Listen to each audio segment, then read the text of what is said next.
Good morning, good afternoon, good evening, everyone. How are you guys? I hope you're doing fine, healthy, and safe.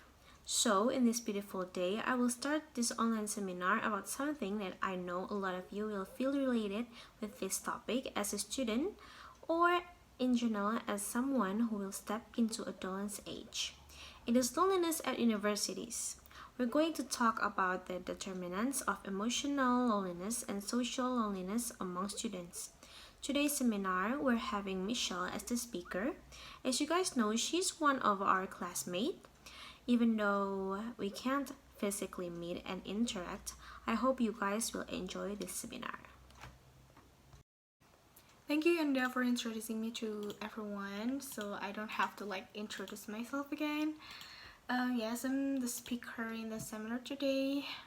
I'm going to talk about something that is very relevant to us, especially because this range of age is the most crucial turning point in our life. We're going to step into the adult life and we are facing a lot of new different things. In the course of life, there are various social transformations from one stage of life to the next. One of the major transitions is from high school to university. For me personally, when I'm going to a new place, I always have a social anxiety because I feel like everything is new to me. I don't have anyone that I'm comfortable with to rely on like I'm used to, or I have to adjust myself to fit in a social situation, or I have to adapt with the place again, with the environment, with the system, with everything. And it is a crucial event in our adolescence related to structural and social changes that will impact our relationships, will impact our routines, will impact our assumptions on things, and also will impact on our roles in this social life. This may provide many opportunities, of course, but it can also entail risk of being alone in a new environment. Like when we're in a new place and not knowing anyone, this may lead to the loneliness. Loneliness is defined as a situation in which a person experiences a subjective deficiency of social relationships in a quantitative or qualitative way. So, guys, there are two types of loneliness. What are those? Let's pay attention to Michelle's explanation. A deficiency of close and intimate relationships leading to emotional loneliness, and lack of network of social relationships leading to social loneliness. Emotional loneliness arises, for example, after a divorce or death of a partner, whereas social loneliness occurs when somebody is not socially integrated, such as into a group of friends who share common interests. Both types of loneliness have to be examined independently because the satisfaction for the need of emotional loneliness cannot act as a counterbalance for social loneliness and vice versa. Next, maybe some of you are wondering why people do feel lonely.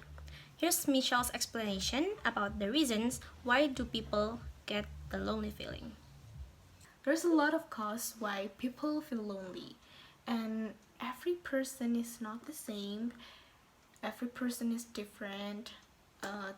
They must have different reasons of why they feel lonely. They must have their own backgrounds why they feel lonely. But that is what the point of our seminar today, the determinants of loneliness. Okay, in here we analyze potential groups, differences between groups of subgroups of sex, male and female, immigrant background, like where did you come from and where did you socializing, and change of domicile, and even smoking and alcohol consumption regarding emotional and social loneliness by calculating the group means. So guys, as you can see in here, we have data from online survey conducted among university students across Germany between 2014 and 2015. we have compiled them into charts so that you can see how many students feel general loneliness, emotional loneliness, and social loneliness.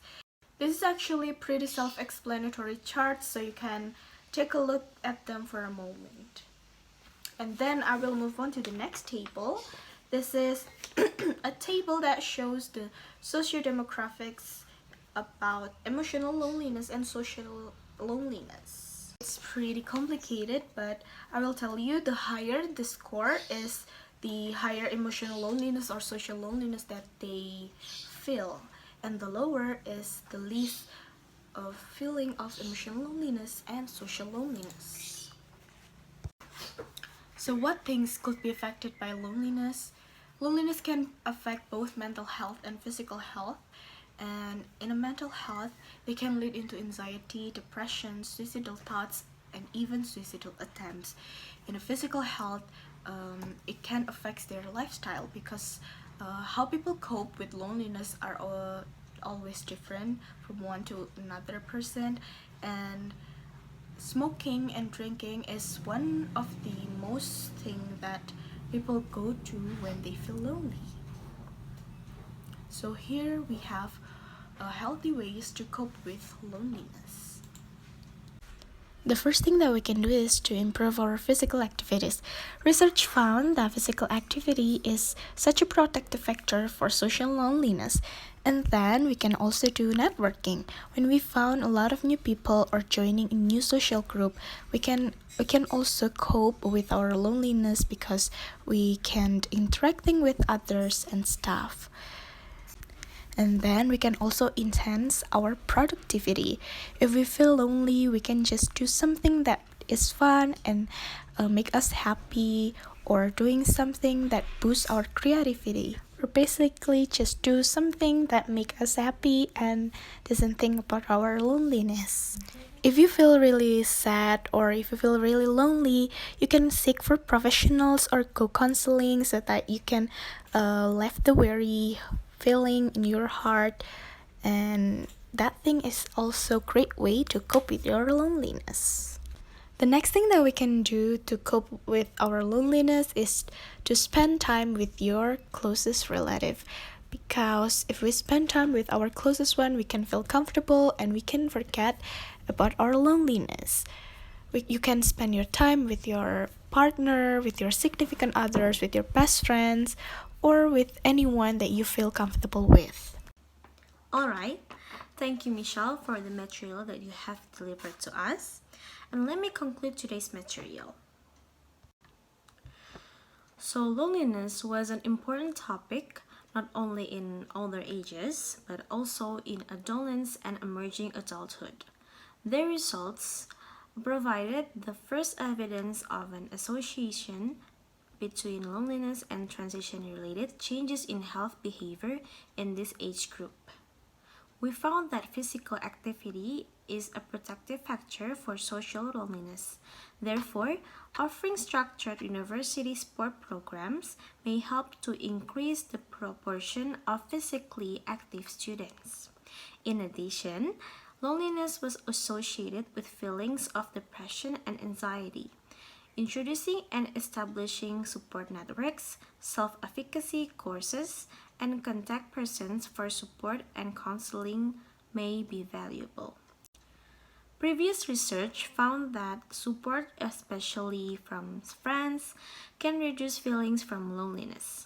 Therefore, social support groups for beginners may be a helpful tool for discussing potential problems and contacting others, which can both facilitate the student's start at university.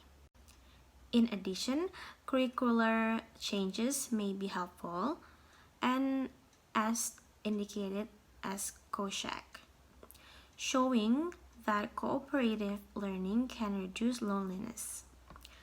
Universities are a perfect setting for conducting interventions to support students in attaining a healthy lifestyle, and also for giving them the opportunity to start their professional career being healthy.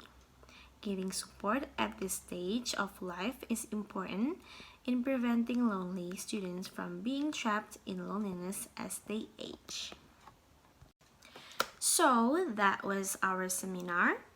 Once again, thank you very much for Michelle as our speakers. And I hope you guys learned something from this seminar, because I do. And last but not least, I hope I'll see you guys in the next opportunity. Thank you very much. Have a nice day and stay healthy.